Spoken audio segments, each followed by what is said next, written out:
심각해요. 이젠 놀랍지도 않다. 이래도 반국가 세력이 아닌가라는 주제입니다. 자, 중국이 세계 공산당 100주년 기념 행사를 했죠.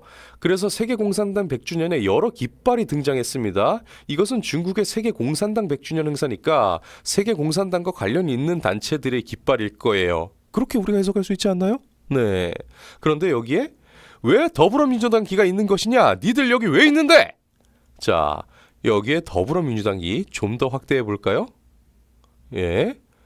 와. 여러분, 세계 공산당 100주년 기념 행사에 있는 수많은 깃발들, 그 가운데 대한민국에서 어마어마한 의석을 차지하고 있는 거대 야당, 그리고 차기 지금 이제 이 외부의 이 시각에 의하면은 차기 집권이 유력하다는 이 더불어민주당이 여기에 깃발을 꽂고 있네요. 예. 빨갱이 공식 인증한 거냐? 예, 이거 더불어민주당 맞지 않느냐? 전 세계 공산당 대회에 니들이 깃발을 여기 왜 꽂아놓고 있느냐? 이래도 반국가 세력이 아니라고? 라고 하는, 예, 라노떼님 정체성 확실하네요. 라고요. 예. 참, 정말, 야, 대단합니다. 예, 대단하네요. 앞서서 이재명은 이런 바가 있죠. 왜 중국이 쭈쩍거리느냐? 그냥 시에시에, 대만에도 시에시에 이러면 되지. 예, 양안 문제에 우리가 왜 개입하냐? 이 양안 문제는 우리나라 무역과 직결이 되는데 이 정신이 나간 인간이. 예. 자, 문재인은 과거에 이런 바도 있었죠. 예. 따자하오 하면서 우리 국민이 보내는 따뜻한 새해 인사를 전합니다. 누구 맘대로 우리 국민 우리가 언제 중국에다 새해 인사를 전했다고. 참 정말 이러한 일들이 있었습니다. 자, 게다가 공영방송의 탈을 쓴 MBC를 보여드릴게요. 1월 15일에 있었던 뉴스외전, 제가 어제 잠깐 언급을 했죠. 기자 이름도 이현주 기자입니다. 박지원과 들이 이제 있었던 대담입니다. 여기에서 이런 얘기 있어요. 감사합니다 MBC. MBC가 아니었으면 윤석열이 체포됐겠어요. 이러니까 저희만 한 건 아니겠죠. 예, 아주 신났어요. 지금 MBC 이런 것들이 뭐 오마이뉴 TV, 매불쇼, 뉴스공장 이런 것이 본격적으로 해줬기 때문에 네, 윤석열이 가게 된 거예요. 이렇게 얘기하면서 아주 클로징에서는 가관입니다. 클로징에서는 네, 윤석열 대통령 측에서 어떻게든 지금 꼬투리를 잡으려 하는 상황이기 때문이다. 이게 지금 MBC 앵커가 하는 말이에요. 공영방송 앵커가 하는 말입니다. 윤 대통령 측에서 어떻게 해서든 지금 꼬투리를 잡으려고 하는 상황이기 때문이다. 정치권에서 좀 그런 논란이 없도록 정리를 해주는 것은 국민이 마음 편하게, 조금이라도 더 마음 편하게 하는 방법이다. 저도 생각을 합니다. 이렇게 얘기하니까 박지원 의원이 그 부분에 대해서 우리 야권, 우리 민주당이 잘하고 있다. 그렇게 보고를 드립니다. 아주 니들 지금 뭐하냐 지금? 이현주 앵커가 더 잘해주시기를 기대하면서 오늘 여기까지 듣겠습니다. 박지원, MBC가 지금처럼 잘 보도해주면 이깁니다. MBC 파이팅! 감사합니다. MBC 이현주, 저희도 열심히 하겠습니다. 감사합니다. 야, 정말 니들 뭐하냐 진짜. 예, 아주 이제 경악을 금치 못하게 만드네요. 예.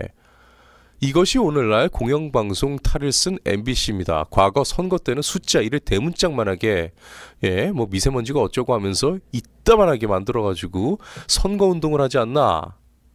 자, 이거 지금 한국 열병식과 북한 열병식에 대해서 오른쪽이 한국 열병식이고 왼쪽이 북한 열병식입니다. 헤드라인의 논조를 보세요.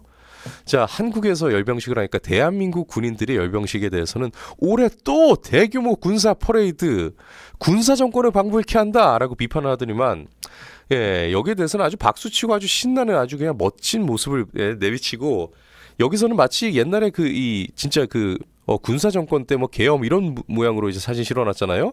여기에서는 이제 말 그대로 축제처럼 이렇게 해놨어요. 북한 심야 대규모 열병식. 참고로 북한이 심야 대규모 열병식을 여는 이 아이디어를 제공한 건 탁현민이라고 합니다. 이건 탁현민이 본인 입으로도 얘기했어요. 이 아이디어를 북한에서 제공했고 북한이 이를 통해 가지고 아주 제대로 된 이 선전 효과를 누렸다고 합니다. 자, 핵공격 무기를 총동원한다. 그리고 밤 축제라는 용어를 이제 씁니다. 밤 축제로 꾸민 열병식, 아주 그냥 북한의 열병식에 대해서 굉장히 좋게 평가를 하고 있습니다. 남녘 동포와 손 맞잡길 이러면서 굉장히 긍정적으로 얘기했는데, 우리나라에 대해서는 대규모 국군의 날 시가 행진, 환호와 불편으로 엇갈린 시민 반응 이따위로 이야기를 하고요. 자, 북한 열병식 개최했다. 김정은 핵무력 강화 이렇게 얘기한 데에 반해서 광화문에 탱크라고? 무슨 일이야? 육해공 총출동에 시민들이 깜짝 놀랐다. 정말 문 닫아야 되는데 진짜 이런 MBC가 지금 불법 무허가 방송하고 있는 주제, 아까 위에서처럼 박지원과 더 잘해주시기를 기대한다. 저희도 열심히 하겠다. 이런 식으로 아주 그냥 쿵짝쿵짝 하고 있습니다. 자, MBC는 과거에 이런 얘기도 한 적이 있었죠. 지금 MBC가 지금 여론조사 가지고 여기저기 비판할 때가 아닙니다. 세대별 김정은 신뢰도가 뭐 이렇다. 아니 김정은 신뢰도가 이 정도가 되면 여기 이 나라는 김정은한테 먹혀야 돼요. 북한에 지금 뭐 포섭이 돼야 됩니다. 흡수가 돼야 돼요. 김정은 위원장 신뢰도가 긍정적 평가가 77.5%다. 이렇게 아주 그냥 자랑스럽게 보도한 바가 있었죠. 이거 MBC 자체 여론조사였어요. 심지어 MBC가 여론조사 우리가 해봤더니까 이렇게 나왔어요 라고. 자, 2030이 깨어나고 있습니다. 누가 내란이고 반국가 세력입니까? 레터를 구독하시는 분들은 조금 길더라도 이 내용 끝까지 한번 읽어보시기를 추천드립니다. 대한민국 지금 중대한 위기에 직면해 있습니다. 세계는 현재 소리 없는 전쟁 중입니다. 라고 하면서 정말 디테일하게 적어놨어요. 김민수 대변인도 이야기하더라고요.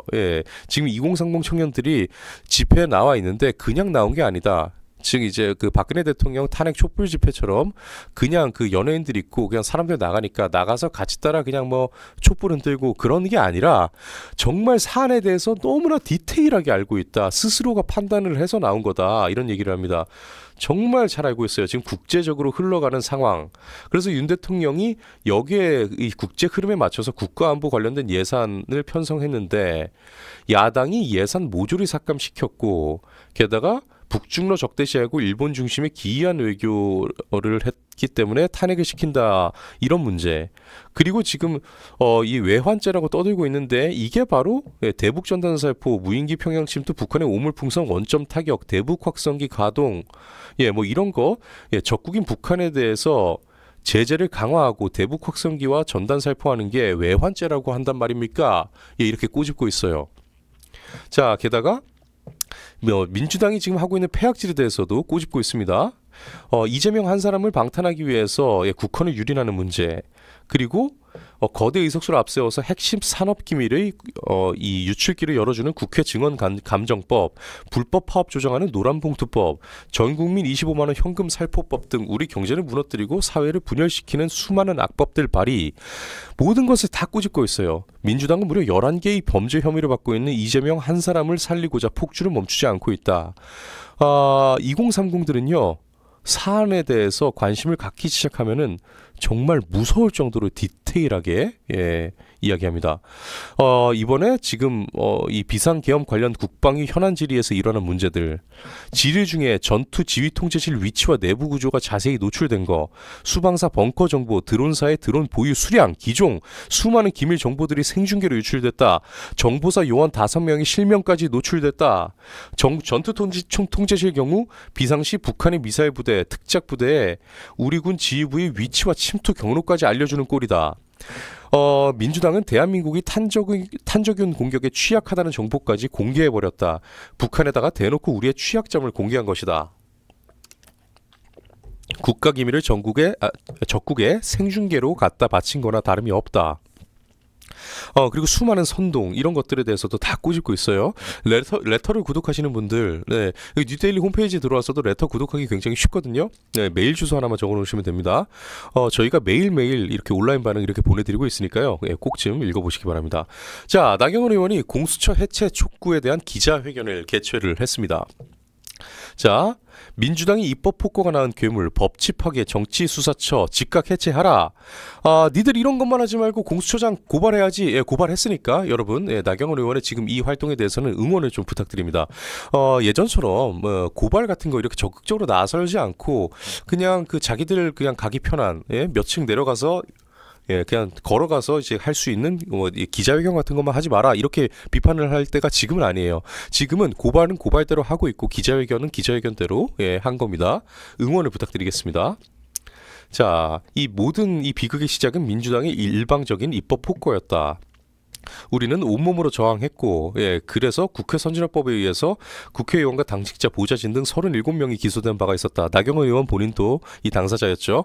이 그 유명한 나경원 빠루 사건, 예, 빠루까지 들고 와서 이렇게 저쪽에서 난리를 쳤다라고 나경원 의원이 이게 현장에 있던 물건입니다라고 들었더니까 그 사진을 가지고 오히려 나경원이 빠루 들고 난리 쳤다라고 선동을 했던 그때 그 사건입니다. 자, 이미 예정된 수순이었다. 그런데 공수처의 이번 행태는 심각한 불법이다. 내란죄에 대한 수사권, 체포 권한도 전혀 없고 대통령에 대한 기소권도 없으며, 네, 관할 법원을 의도적으로 피해서 판사 쇼핑, 영장 쇼핑을 했고, 경찰에 대한 지휘권이 없음에도 영장 집행권에서, 예, 경찰을 지휘하려 하다가 망신을 당하기도 했다. 2차 체포영장에서는 형사소송법 관련 조항 예외를 적용하지 않았는데도 군사상 공무상 비밀 장소인 대통령 관저를 밀고 들어갔다. 예, 경호법 위반이다. 55호 경비단 출입허가 공문서 위조했다. 어제 저희가 말씀드렸죠. 딱풀 공문 위조 사건. 네, 명백한 공문서 위조 행위다. 이 모든 불법 무능의 시작점, 민주당의 일방적인 입법 독재였다. 더욱 우려스러운 것은 공수처가 대통령 체포라는 극단 방식으로 국론 분열을 조장하고 있다. 자, 그래서 강력히 촉구한다. 첫째, 공수처는 즉각 해체하라. 오동훈 공수처장 즉각 사퇴하라. 검찰은 공수처의 불법 행위에 대한 철저한 진상 규명을 위해 즉시 수사에 착수하라. 검찰이 브레이크를 걸어달라는 얘기죠. 네. 자, 그리고, 네, 민주당 인사들에 대한 철저한 수사도 촉구한다. 다섯째, 윤 대통령에 대한 수사는 방어권을 최대한 보장하는 한편 적법한 수사기관인 경찰이 이제라도 맡아서 적법 절차를 준수해서 이행하라. 자, 이렇게 간곡히 호소드린다라고 이야기했습니다. 나경원, 이철규, 이만희, 송원석, 김정재 이 5명의 의원이 이렇게 같이 기자회견을 했습니다. 네. 자, 미국 상황 한번 보여드릴게요. 미국 기자가 현재의 한국 상황은 우리가 겪은 일과 비슷하다라고 이야기를 하고 있답니다. 자, 한국이 겪고 있는 문제는 미국이 그동안 겪어온 문제들과 거의 비슷해 보인다. 예, 미국의 문제가 해결되면 한국에서도 해결될 것으로 믿고 있다. 이 얘기 반가운 얘기네요. 지금 이제 트럼프 대통령이 집권을 해서 이제 많은 것을 바꿀 거잖아요. 그러면은 한국에서도 이것이 해결될 것으로 믿고 있다라고 미국 기자는 바라보고 있군요. 윤 대통령이 언급한 외세의 국가 전복 시도, 중국 얘기죠. 여기에 중국 공산당이 관련되어 있다고 보시느냐 물어보니까 일부에서는 미국뿐 아니라 다른 나라에서 발생한 선거 부정 배후에 중국 정부가 있다는 의혹을 제기하고 있는데 그런 의혹에 대해 들어본 적이 있으시냐? 네. 또 뿐만 아니라 중국 공산당은 정치적 활동에 전념하고, 예, 정부기관 군사 조직을 운영하고 있다. 그들은 매우 발전된 정치전 프로그램을 운영하고 있고 연락 작업이라는 방식을 통해 공작이 이루어진다. 군에서는 각국의 법률과 제도적 허점을 연구하고 있는데 국가안전부와 공안부 같은 몇몇 기관의 연구를 위임하기도 한다. 통일전선 공작부를 운영하고도 있고, 이들 이 국가안전부, 공안부, 통일전선 공작부 이 세 기관은 연락작업이라는 명목으로 각국에서 활동하는 전위 조직들과 연계해서 공작을 수행한다. 각국에 이 스파이들을 다 심어놓고 있다는 얘기죠. 그런 제휴단체들을 통이라고 부르는데 대사관, 영사관을 통해서 운영을 하면서 중국 스파이나 요원을 파견해서 제휴단체 지도자들과 협력하게 한다. 한국을 방문한 이유도 바로 그러한 네트워크를 조사하기 위해서였다. 즉 이것을 조사해야 될 정도로 한국에 이러한 네트워크가 진짜 뿌리 깊게 다방면으로 펼쳐져 있다는 얘기죠. 말씀드릴 수 있는 건 대한민국에도 통을 통해 활동하는 방대한 중국 요원 네트워크가 있다는 점이다. 미국에서는 이미 알고 있다고 해요. 이들은 정치인, 기업가, 언론인, 대학 교수 등 사회 지도층 인사에게 뇌물을 제공하거나 협박하며 그들을 이용해서 시민사회를 인질로 삼는다. 시민사회 포획이라고 하는 표현이다. 네. 여러분이 정보를 가지고 있지만 그 나라를 구성하는 전체 시스템이 중국에 의해 통제되는 상황을 뜻합니다. 이거 그냥 넘길 부분이 아니에요. 정보를 가지고 있으나, 즉 대통령이 윤석열 대통령이지만 실제 구성하는 전체 시스템이 중국에 의해 통제되고 있다라는 얘기죠. 즉 윤 대통령이 얘기했잖아요. 대통령이 되었으나 아무것도 할 수 없었다고요. 이 나라의 이 입법, 사법, 그리고 행정의 일부, 그리고 이 언론, 사회 곳곳, 시민단체 모든 시스템이 중국에 의해 통제되고 있는 상황이다. 기업, 언론, 학계, 연예계 모두가 중국의 이익을 위해 활동하고 있죠.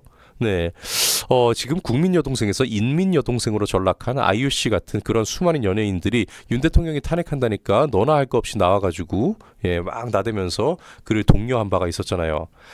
사회 통제하는 모든 시스템이 자국이 아니라 다른 나라 정부를 위해서 일하게 되는 것이다. 온 천지가 간첩이에요. 네. 한국이 직면한 가장 큰 문제, 정보기관이 간첩법을 근거로 중국 요원들을 추적하거나 체포할 수 없다라는 점입니다. 간첩법이 중국에 대해서 가동되지 못한다는 점이죠. 그래서 중국 요원들은 한국 내에서 자유롭게 활보할 수 있는 것이다 라고요. 한국을 방문하고 나서 가장 충격을 받았던 점이 이것이다라고요. 대한민국 정보기관들도 외세에 포섭됐다고 보냐 하니까 포섭됐다고까지 보지는 않는데요. 정보기관들은 몇 분 봤더니까 대단히 훌륭하고 성실했다. 다만 법이 다른 나라 스파이를 추적하거나 대응할 수 없게 만들고 있다. 즉 뭐 국정원도 다 썩었다, 국정원도 저리 꺼져, 이렇게 볼 건 아니라는 거죠. 국정원이 일을 할 수 없게 입법부가 지금 전화리를 치고 있기 때문이다. 입법부로 지금 포커스를 좀 집중을 할 필요가 있습니다. 한국의 정보기관들이 우수하다고 믿고 있는데 손발이 묶여 있다라는 거예요.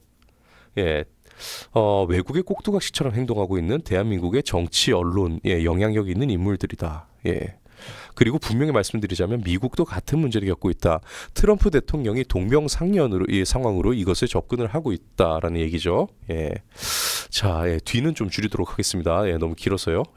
여러분이 좀 알고 계신 얘기인데 이거 중요한 얘기가 많아요. 그렇기 때문에 여기에 대해서 레터를 구독을 하시기를 좀 부탁드립니다.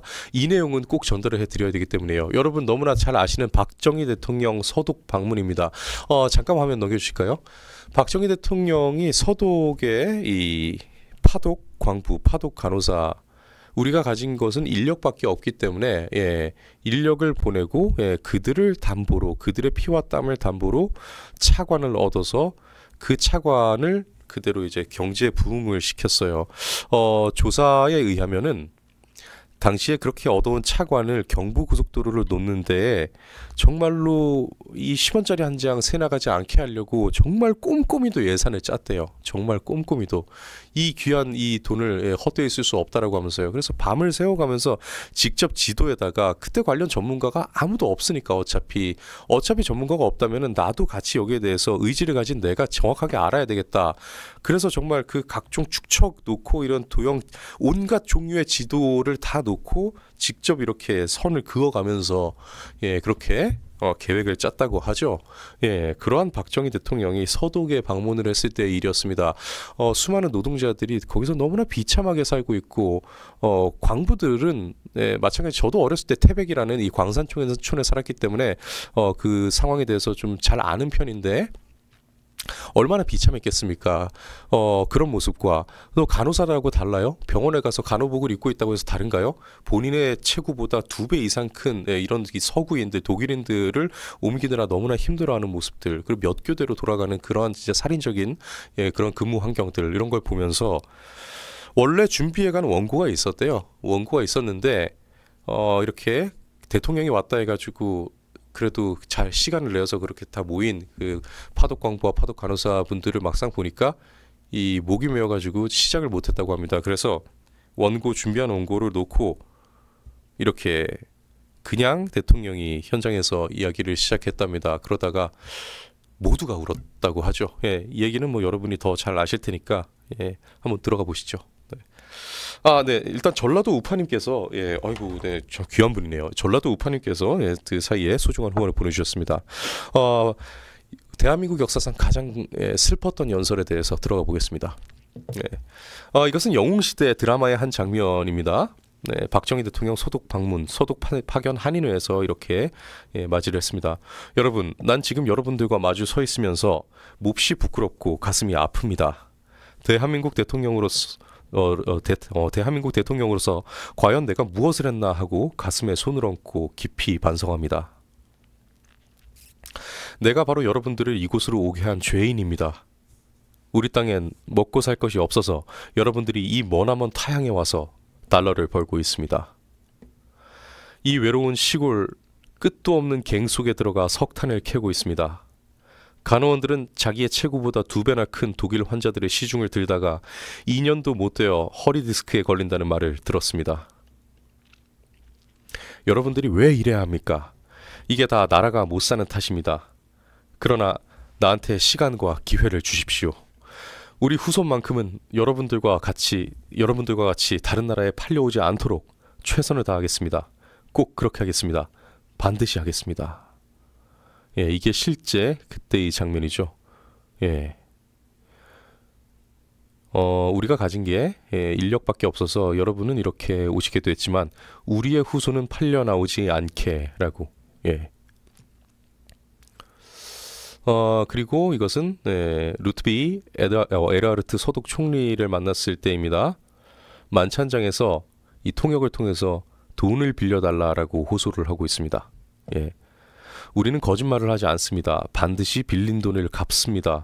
예, 이렇게 울먹이면서 우리 국민 절반이 굶어 죽어가고 있습니다라고 이렇게 총리에게 독일 총리에게 읍소를 했다고 합니다. 한국에 돈 좀 빌려주십시오. 여러분들의 나라처럼 한국은 공산주의와 싸우고 있습니다. 한국이 공산주의자들과 대결하여 이기려면 분명 경제를 일으켜야 합니다. 그 돈은 꼭 갚겠습니다. 저는 거짓말을 할 줄 모릅니다. 대한민국 국민들은 절대로 거짓말을 하지 않습니다. 공산주의자들이 이길 수 있게 돈 좀 빌려주십시오 라고 서독 총리와의 면담에서 이렇게 이야기를 했다고 합니다. 당시에 이 파독 광부분들이죠. 예. 자, 그리고 가족을 뒤로 하고 서독으로 떠나고 있는 이 한국의 간호사 어머니라고 합니다. 예. 여러분, 만리 타향에서 이렇게 상봉하게 되니 감개무량합니다. 조국을 떠나 2억 만리 남의 나라 땅 밑에서 얼마나 노고가 많으십니까? 서독 정부의 초청으로 여러 나라 사람들이 이곳에 와 일하고 있는데 그 중에서 한국 사람들이 제일 잘하고 있다는 칭찬을 받음을 기쁘게 생각합니다. 예, 이제 여기저기서 이제 흐느끼는 이런 상황이 되니까 박 대통령이 원고를 보지 않고 즉흥 연설을 하기 시작했다고 해요. 예, 광원 여러분, 간호원 여러분, 가족이나 고향 땅 생각에 괴로움이 많은 줄로 생각되지만 개개인이 무엇 때문에 먼 이국에 찾아왔는가 명심하여 조국의 명예를 걸고 열심히 일합시다. 비록 우리가 생전에 이룩하지 못하더라도 남들과 같은 번영의 터전만이라도 닦아놓읍시다. 예, 그리고 연설은 계속 이어지지 못했다고 합니다. 예, 유경수 여사도 뒤에서 이렇게 눈물을 훔쳤고, 대통령이라는 신분도 이제 박 대통령도 소리내어서 울었다고 합니다. 예, 아이고 참, 네. 그리고 호텔로 돌아가는 차에서 박 대통령이 계속 눈물을 흘리니까 그때 이제 옆자리에 타고 있던 서독의 리부케 대통령이 손수건을 건네며 말했다고 하네요. 우리가 돕겠습니다. 서독 국민들이 돕겠습니다. 라고요. 예. 아이고 참 이렇게 나라를 이끌어서 올려놨는데 지금 이거를 무너뜨리려고 하고 있잖아요. 그래서 그렇게 무너지게 생겼으니까 대통령으로서는 다른 선택의 여지가 없었을 겁니다. 현 시간 멘탈 박살난 민주당 상황이라고 합니다. 차기 대통령 적합 인물에 이재명이 52.4%로 압도적이었어요. 이게 불과 한 달여 전입니다. 2024년 12월 9일이에요. 이재명이 불과 한 달 전에 52.4%로 과반으로 압도적인 1위였습니다. 남녀 전 연령대에서 압도적 1위였고 대구 경북에서도 44.8%였어요. 이게 불과 한 달 전 상황이에요. 그런데 자 28% 그리고 보수 진영의 김문수 후보는 13%, 김문수 장관은 13%로 이렇게 바짝 추격을 하고 있습니다. 직전 조사에서 31% 이렇게 그리고 3%포인트 하락했다 뭐 이렇게 나오는데 더 퍼블릭에서는 파이낸스 투데이와 여론조사를 했는데 차기 대선에서 절대 찍고 싶지 않은 후보로 이재명이 압도적 1위를 차지했습니다. 46.5%를 차지했다고 하네요. 이재명은 그 특유의 그 이 미움, 미움 때문에 이 비호감 이미지 때문에 힘들 겁니다. 자, 박찬대는 뭐라 할까요? 대표님 화이팅입니다 라고 이렇게 할 수밖에 없겠죠. 그리고 여러분 한 가지만 더 말씀드리겠습니다. 지금 민주파출소 요즘에 난리잖아요. 이 민주파출소에 오버랩되고 있는 과거 루마니아 차우세스쿠 이 정권이 월경 경찰이라는 게 있어가지고 갖고 와봤습니다. 이것을 전달해드리면서 부디 부탁인데 아직까지도 민주당 지지하고 있는 여성들이 있다면 특히나 젊은 여성들 이거 꼭 좀 보시길 바랍니다. 그리고 주변에 그런 사람들이 있다면 이거 좀 공유 좀 부탁드릴게요. 당신들이 지금 어떤 사람들을 지지하고 있는가는 알고 지지하셔야 될 거 아니에요.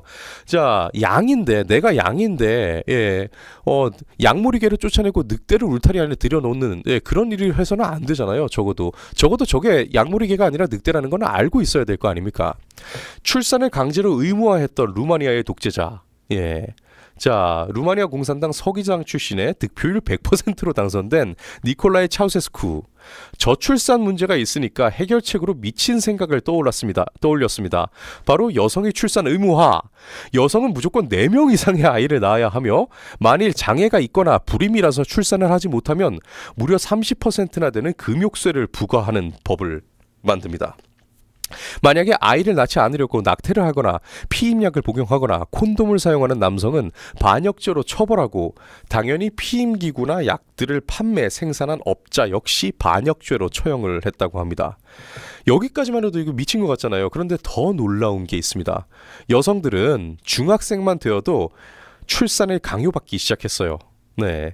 법을 피하기 위해서 국경을 넘어서 헝가리에 가서 피임약을 밀수하거나 낙태를 하고 돌아오는 사람들이 생겼는데 이러니까 어떻게 했을까요? 국경 막았습니다. 국경만 막은 게 아니라 지금 민주당의 민주파출소를 만든 것처럼 경찰 조직을 신설했는데 그 이름하야 월경경찰. 각 집을 돌아다니면서 여성들에게 임신을 강요하고 정기적으로 여성들의 신체를 강제로 검사하면서 임신 여부까지 확인했습니다. 여성들을 집단으로 검사실에 들여보내서 모두 발가벗겨서 신체 검사까지 했다고 하네요. 그리고 부부들에게 일주일에 몇 번씩 성관계를 하는지 체크를 하거나 피임을 하는 건 아닌가 철저히 감시하는 일도 하고 부부간의 이혼도 금지시키고 서로 철천지 원수여도 절대 이혼하거나 별거는 불가능합니다. 왜냐? 이 자기들의 국민들을 생산해야 되기 때문에 모든 것은 저출산으로 인한 루마니아의 인구 감소를 막기 위한 정책이었고 결국은 공산당 독재자답게 목적을 위해서라면 어떤 수단이든 사용해도 된다고 생각한 것 바로 지금 민주당의 시각이죠. 정말 미친 것 같아요. 미친 상황 같습니다. 아직 정권을 잡지 못한 상황인데도 이 국민을 검열하겠다 엄포를 놓을 정도인데 앞으로 얼마나 많은 국민의 기본권이 집단의 이익을 위해 사라지겠습니까? 자유주의는 이 개인의 자유를 중요시하고 있고 공산주의는 집단의 이익을 중시하는 거 잘 아시죠? 가짜뉴스를 막기 위해서 국민의 기본권 침해쯤은 우습게 여기고 대놓고 국민 검열을 시작하겠다는 한국의 민주당 앞으로 또 어떤 일을 벌일지요? 목적을 위해서라면 수단 같은 건 아무래도 상관없다. 목적을 위해서 수단을 정당화한다라는 이 사회주의의 이 시각으로 국민 위에 군림한다면 한국에도 루마니아 같은 비극은 벌어질 것입니다. 과연 가짜뉴스를 잡겠다는 명분으로 국민을 고소하면서도 결국 지들은 대통령 도피설, 한동훈 사살설 등을 퍼뜨리는 자신들의 아군에 대해서는 모른 척하는 이런 민주당, 이 정치인들 과연 차우세스쿠보다 나은 정치를 할 수 있겠습니까? 참 정말 PM5512님께서 독재 정권의 여성은 수단일 뿐이다. 이거를 알아야 되는데 말이에요. 이거를 알아야 되는데 알고도 지지해야 되는데 비비안 수님께서 페미들아 니들 저렇게 살아야 되는데 괜찮겠어? 라고 참 정말 갑갑합니다. 100번 말해도 오히려 나를 설득하네요 라고 박은홍님께서 100번이네 얘기해줬는데 오히려 박은홍님을 설득한다고. 이야 참 정말 해피맨몰님 지네가 뭔데 뉴스를 선별하느냐 이 빨갱이 놈들아. 그러네요. 참 정말 아이고 민트라떼님 밤새고 오셨군요. 아이고 고생 많으셨습니다. 고맙습니다. 아, 오늘 구속영장 청구